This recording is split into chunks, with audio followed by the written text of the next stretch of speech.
Well, it's my pleasure to introduce our next speaker, and it's Margie Hoffman with the Farmers Conservation Alliance.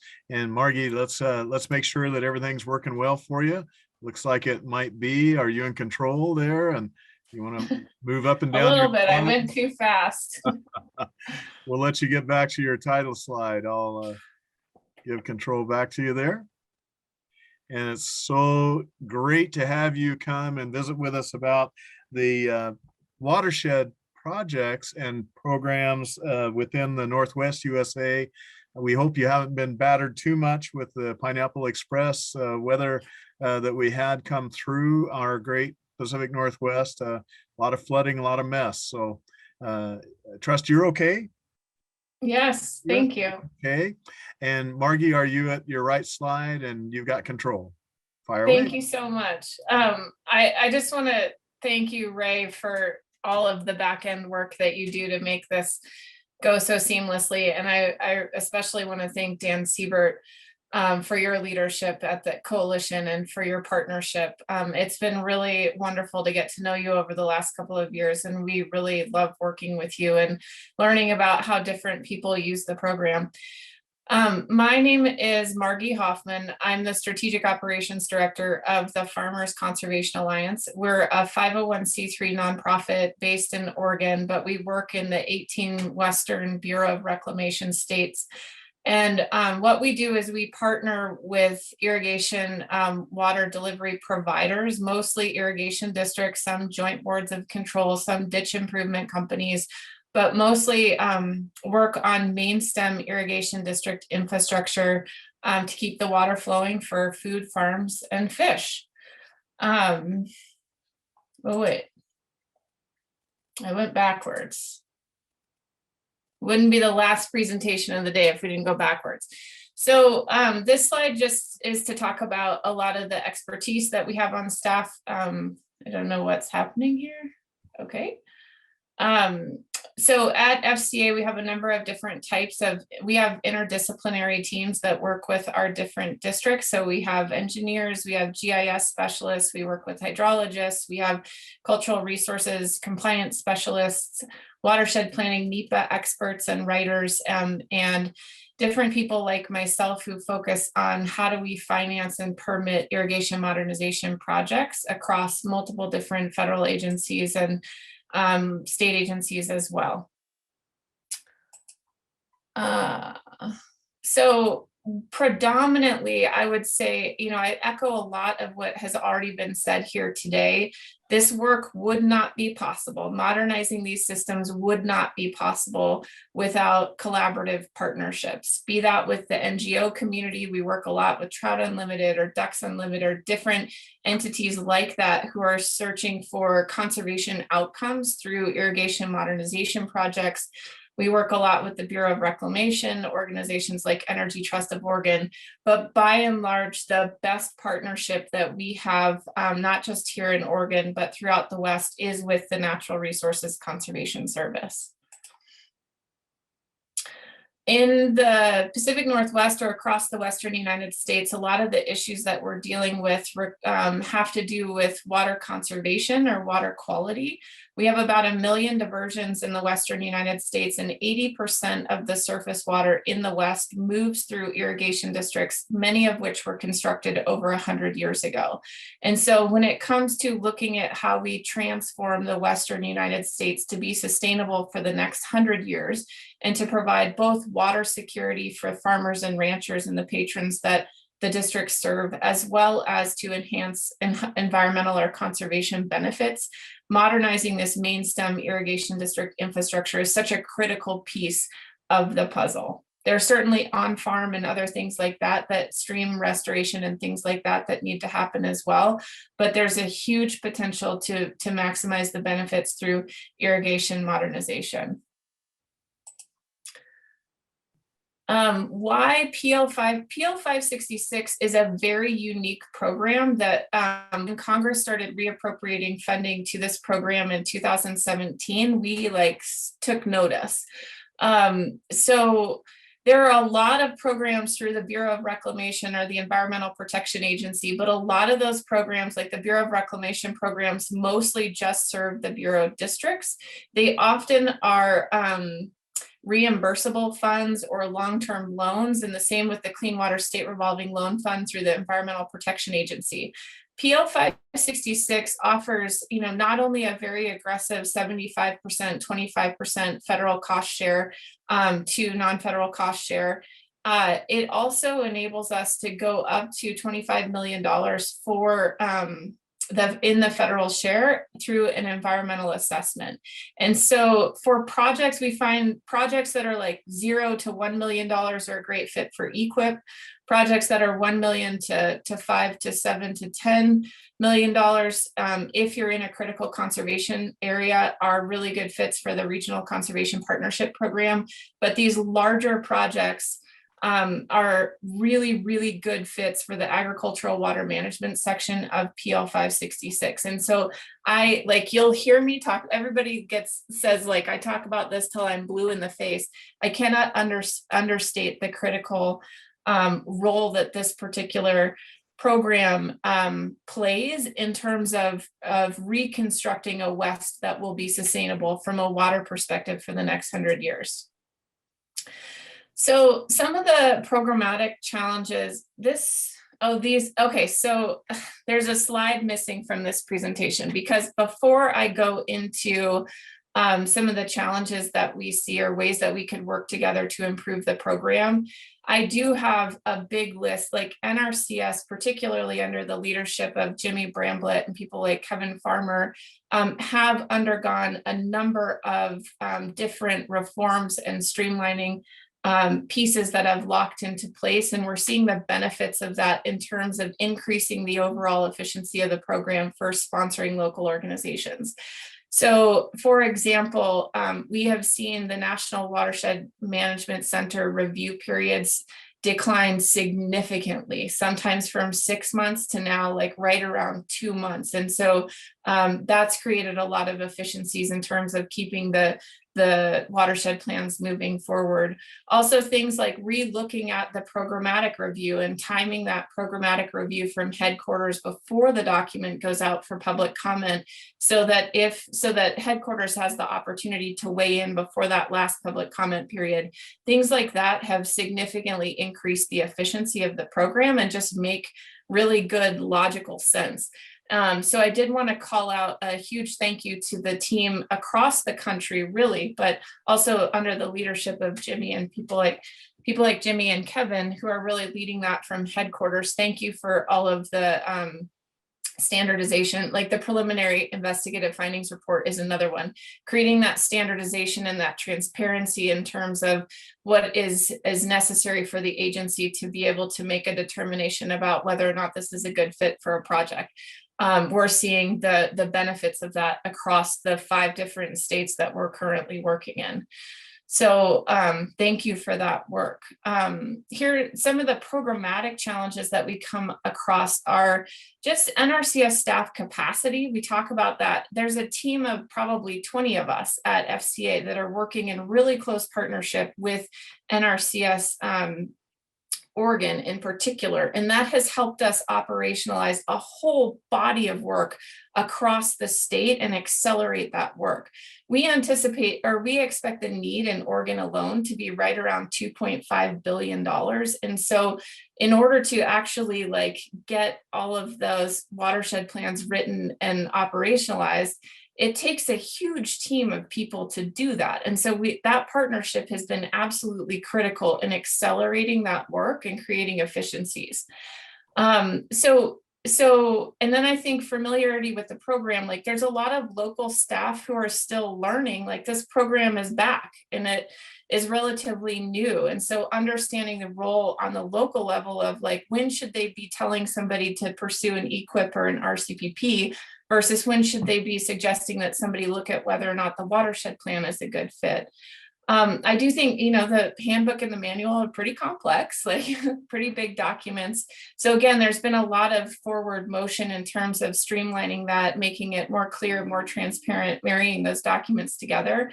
But continuing to do that work is super helpful. So yeah, those are some of the programmatic challenges that we see. On the implementation side, one of the things that we're starting to run into is the availability of match funding. So we're very fortunate in the state of Oregon to have state programs that can help contribute to that 25% for PL-566 projects. But California, Colorado are also states that have a lot of financial resources at the state level to be able to make up that 25% share. But we are running into challenges with everybody being able to access the match funding that they need to be able to operationalize their project. And I think this is a huge equity issue. So, you know, when 2008, when the last stimulus bill passed, like a lot of the people who were able to capitalize on that were the more sophisticated operations that, you know, have the ability to self-fund pre-development or go chase match funding or things like that. And so we really have been working in close collaboration with a lot of organizations to see if we could significantly decrease or potentially eliminate match in certain situations so that everybody has access to the capital that they need. There's also the shifting application requirements where you have to go through planning and then you can get design funding. And once you have the design, then you can get through construction. We used to be able to kind of run different things concurrently, run those different tracks concurrently. And what we found in the watershed plans is like we can write a draft plan on a 10% design, but the level of information that we need in order to finalize a plan is we really need something more along the lines of like a 60 to 70% design to have the information to be able to populate the document at the level that is needed to authorize that document. And so if we can't fund both planning and design at the same time through NRCS, then that means the sponsoring local organizations have to look for other sources of funding to go fund that design so we can move that along at the same level. NRCS staff capacity, a lot of the cultural resources, engineering contracts, like a lot of that falls to the agency currently. And so looking for places that we could innovate and have other entities take on some of that work through those partnerships would be really beneficial. And then there's the issue of the nexus with the Bureau of Reclamation, where there used to be a bridging the headgates memorandum of understanding that would allow for a single engineer of record to sign off on a watershed plan meeting both the Bureau of Reclamation standards and the NRCS standards. And so that's something we've been working on to try to streamline that approval process and make sure we don't have to like double invest in resources to both comply with the Bureau standards and with NRCS standards, but choosing the more aggressive standards and meeting those. So we have 6 authorized watershed plans in Oregon and 7 more in development. So these are just some of the impacts of the work to date. So 430 cubic feet per second of conserved water, 2,500 jobs, 304 miles of canals modernized, 97,000 irrigated acres directly benefited, and then kilowatts per year of energy saved through reduced pumping. So I've already actually kind of touched on this, so I'll go quickly. I think opportunities to continue to accelerate the pace at which we can get the watershed planning funding invested in projects in the ground is just continuing to work on creating consistency in rules and regs. There have been a lot of trainings that have come up recently through NRCS that have been incredibly beneficial in making sure that those of us who are writing the watershed plans understand like what are the things that are required and necessary. What are you looking for in a watershed plan to make sure we can hit that mark? And then again, the standardization, things like the preliminary investigative findings report templates have been very helpful.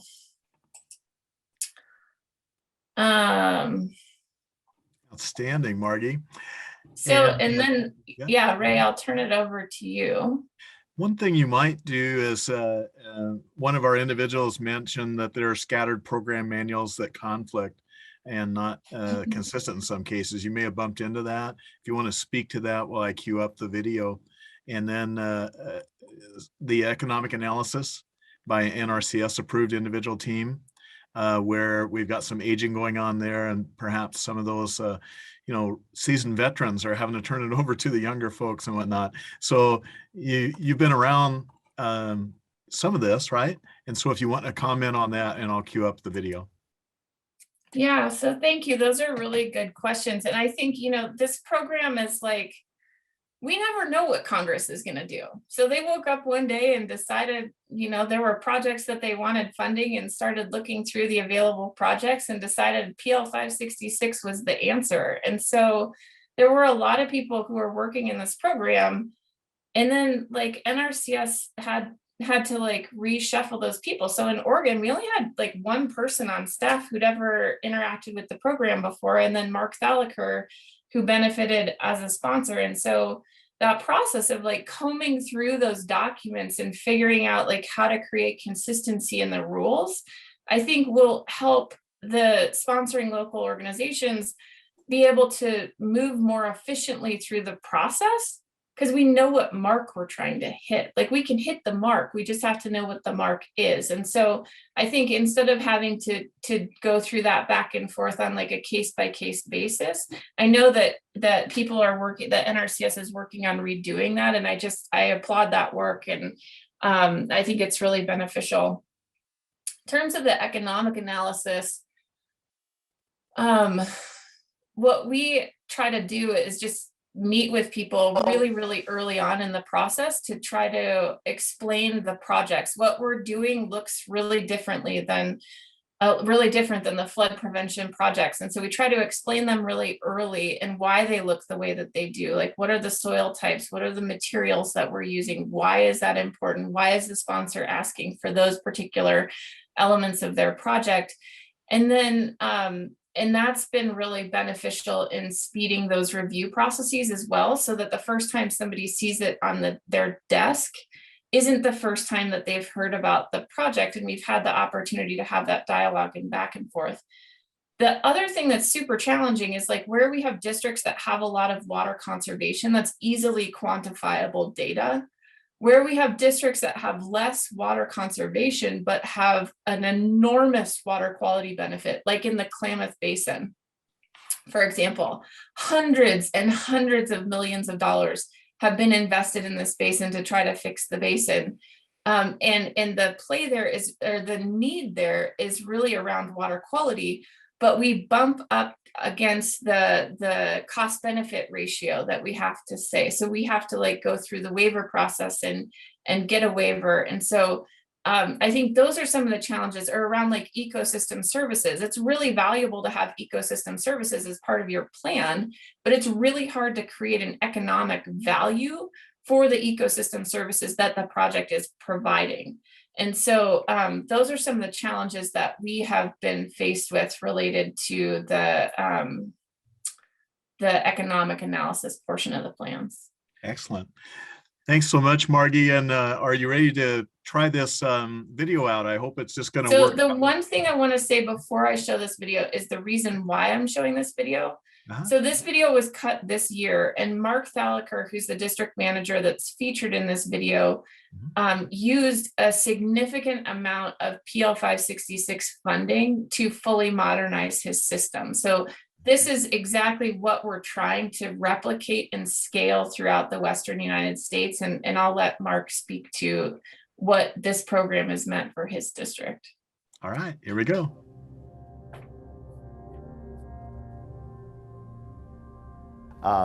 2021 is turning out to be probably the worst drought, just as bad as 1977. The thing that's very concerning is there's hardly any snow up there. It's all glacial melt, so the water is chocolate milky brown. This water flow looks like it did from what the farmers have told me in 1977.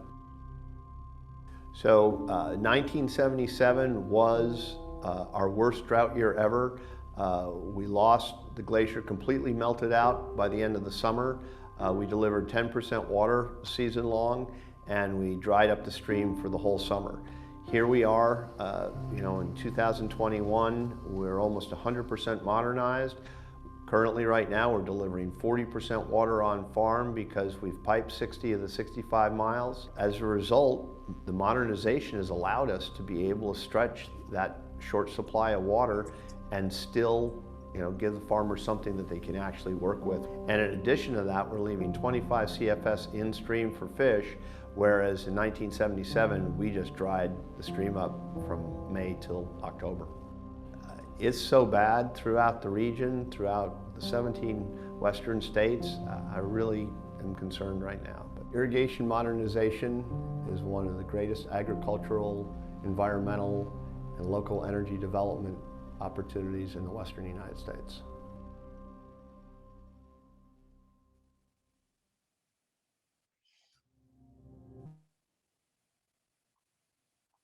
Thanks, Ray. So yeah, I'm happy to answer any questions if people have them, if I didn't just put everybody to sleep. No way. You just you prompted a lot of things that we need to be considering. So if there are questions though, please put them in the Q&A area of our dashboard. That would be very good. And Margi, I know, would be anxious to go ahead and answer those. So if you've got questions, just fire away. All right. Hey, Dan, how about a question or two from you, or, Trey, or any of our panelists that we've had on earlier today? For Margi.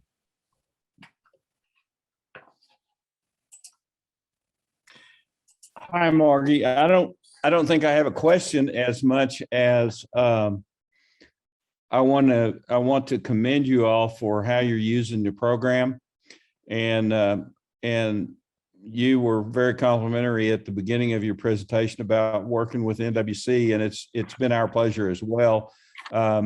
We kind of take the approach that we're for everybody, and so as funding increases, we hope that benefits you all, and we're always glad to point people toward FCA for encouragement or for ideas about how to operationalize PL-566 funds for what some on this call would probably, or this meeting would probably call non-traditional uses. But I'm very excited to see what you all are doing and how you're putting these funds to good use. Thanks, Dan. We have a question that came in, and it's related to what we spoke about as we introduced you, Margi. Have the recent rains alleviated any of the drought situation in Oregon and our western states that you know of? Yeah, thank you so much for this question. The answer is, so we will not know till probably like March, April, May, or next year of next year. But right now, as it stands, we are expected to have a pretty wet winter with lots of snowpack. So it needs to be cold enough and wet enough so that can freeze in snowpack, and that snowpack will gradually release that water throughout the irrigation season. So right now it feels really good, but we've also had winters like this in recent past where we get good early snowpack and then it kind of dries up and we don't have the water that we need for farming and ranching, and also for the environment as well. So thank you so much for the question. Well, very good. And thank you for your work. Also, Margi, this is that opportunity I've given everyone. Well, we got another question popped in. So in Utah and Idaho, the soil moisture levels are increasing, but likewise don't know what we're going to get in terms of snow. And so Margi, you answered that very well. Same with Washington State and some of their drought conditions. The drought maps still list us as drought, drought stricken. Yeah. So that hasn't changed, but maybe the data hasn't caught up with the most recent rainfalls and that sort of thing too. So thank you. Thank you so much for those comments. We appreciate that very much. Margi, this is your opportunity. You had all those people on the line here today. That one thing you want to tell them that you haven't yet told them, I want to make sure that we harvest that opportunity also. I start thinking about where we go next. So I was really excited to see the 600 and change million dollars included for this program in the bipartisan infrastructure package. I think about in 2023, the reauthorization of the Farm Bill, and we estimate the need across the Western United States in terms of what we could leverage for this program alone for the types of projects that we work on, and we estimate that to be around 4 billion. And Wow. so part of what I see as necessary is like taking what's in that infrastructure bill and efficiently getting that in the ground to deliver the conservation or the other outcomes necessary to lay the groundwork to ask Congress for even more money in that next Farm Bill renegotiation. So, or reauthorization. So I look forward to working with all of you on that as well. And again, I'm very grateful for the time. I appreciate our partnership with NRCS, local staff all the way up to headquarters, and as a partner to the coalition as well. So thank you. Yeah, and Margi, you're probably one to speak to how much you get from, and you've mentioned this already, the National Watershed Coalition, but the minimum amount of dues that you pay in for your organizational membership, right? So if you want to say a word or two about that before I turn it over to Dan for some closing remarks, Dan and Lisa. Yeah, thank you for that question. We are members, and it is a huge value for us. I think in the collaboration and the information sharing that we have, the different networks that we have. So, this year that looked a lot like me calling Dan and saying, who do you know in this state? And who do you know in this state? And he's like, well, who do you know in this state? And so just the advocacy work that the coalition does on behalf of all of us is instrumental and hugely beneficial, both working on the administrative side, hosting forums like this where we can get together and collaborate, and also the advocacy that happens at the federal level. And so we just really appreciate the partnership. Like, I don't know anything about the Midwest or the Southeast, but I don't have to because you guys do. And then we can take our piece here in the Pacific Northwest. So it's been a really wonderful partnership and a really high value for not a lot of investment monetarily. Yeah. Thanks, Margi. We can do more together than we could ever do separately. So thanks for those words of encouragement. Well,